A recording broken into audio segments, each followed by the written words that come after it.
এবং দুর্বলেরও হও না যতই বড়, হও না যতই বড়, আছেন ভগবান। আমাদের শক্তি মেরে তোরাও বাঁচবি মেরে, আমাদের শক্তি মেরে তোরাও বাঁচবি মেরে। বোঝা তোর ভারী হলে, বোঝা তোর ভারী হলে ডুববে পরিধান। বিধির বাঁধন কাটবে তুমি এমন শক্তিমান, তুমি কি এমনি শক্তিমান? রাজ্যের মুখ্যমন্ত্রী চাইলে কিন্তু এই বিচার দিতে পারতেন। আজকে দেখেছি যে আমাদের রাজ্যে যখনই যেখানে যেখানেই ধর্ষণ হয়েছে সেখানে সেখানে উনি যেভাবে প্রমাণ লোপাট করার জন্য চেষ্টা করেন, যেমন আমাদের কামদুনের ক্ষেত্রে করেছিলেন, যেভাবে উনি প্রমাণ লোপাট করেছেন এবং যেভাবে হাইকোর্টের কাছে যে তথ্যগুলো পেশ করেছে তার কারণে আজকে ফাঁসির আসামি পর্যন্ত বেকসুর খালাস হয়ে গেছে। সেই জায়গায় দাঁড়িয়ে আর্জি করে যে সঠিক বিচার হয় সেই দাবিটাই আজকের এই গণ আদালতে আমরা উপস্থিত হয়েছি এবং আমরা চাই যে সঠিক বিচার হোক এবং জাস্টিস হোক। আমরা দেখেছি যে আর্জি করের ক্ষেত্রে যে একজনকে অ্যারেস্ট করা হলো, আজকে যে পোস্টমর্টম রিপোর্ট আমরা দেখেছি সেই পোস্টমর্টম রিপোর্টে আমার যতটুকু অভিজ্ঞতা হয়েছে এবং দেখেছি ততটুকু আমার মনে হয় যে একজনের ক্ষেত্রে কিন্তু এই ঘটনা ঘটানো সম্ভব নয়। সেই জায়গায় দাঁড়িয়ে এখনও পর্যন্ত কেন বাদবাকি কাউকে অ্যারেস্ট করা হচ্ছে না কেন? কারণ প্রত্যেকটা কি ধামাচাপা দেওয়ার চেষ্টা? কারণ যেটা আমাদের কামরানের ক্ষেত্রে হয়ে এসছে সেটাই দেখেছি। আজকের মূলত যারা মূল আসামি তাদেরকে কেন অ্যারেস্ট করা হচ্ছে না?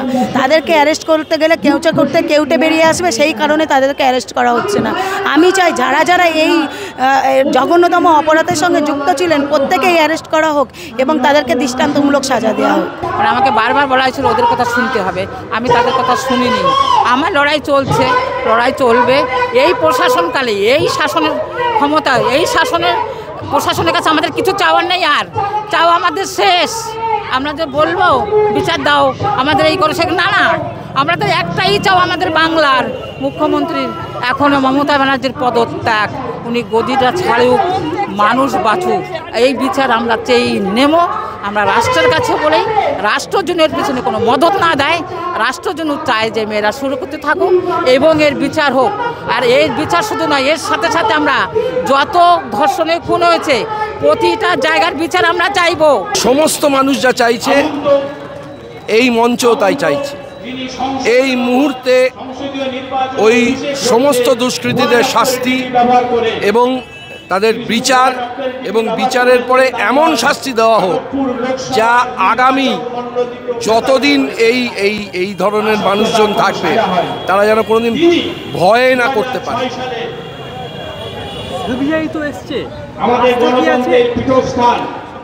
একটা আস্থা আছে, তবে একই সঙ্গে সঙ্গে নারদাও আছে, সারদাও আছে, বক্তুই আছে, তার এখনো কোনো রকম সমাধান হলো না।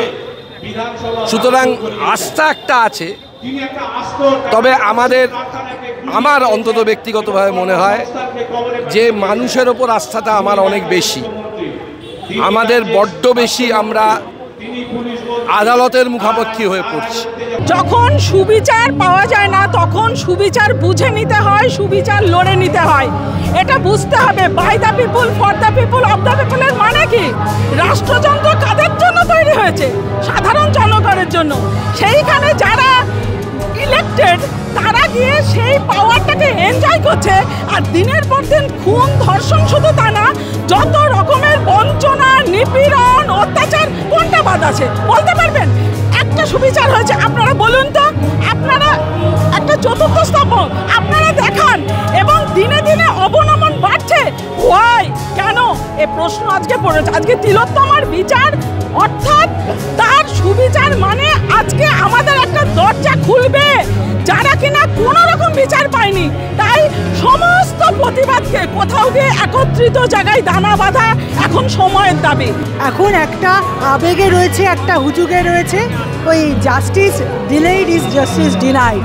তাই একটা লম্বা দেরি যদি করে ফেলি, মানুষ বেসিক্যালি একটু আত্মকেন্দ্রিক, বেসিক্যালি একটু স্বার্থপর, তাহলে দিনের শেষে দেখা যাবে এই হুজুগ কমে যাবে, সবাই নিজের লাইফে নিশ্চিন্ত হয়ে যাবে।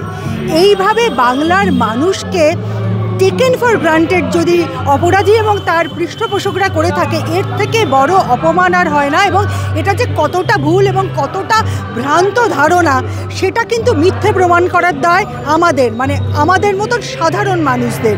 কারণ এই প্রথম কোনো রাজনৈতিক পতাকার বাইরে আমরা নাগরিকরা যারা প্রতিবাদ করছি, নাগরিক মানে সমস্ত আপামর জনতা প্রতিবাদ করছে, যারা মনে করে ঠিকটা ঠিক এবং ভুলটা ভুল। আমার মাটি আমার মা, ধর্ষকদের হবে না, ধর্ষকদের চিনানি এই মাটিতেই কবর দিন, ধর্ষকদের চিনানি এই মাটিতেই কবর দিন, এই আমার মাটি আমার মা, ধর্ষকদের হবে না।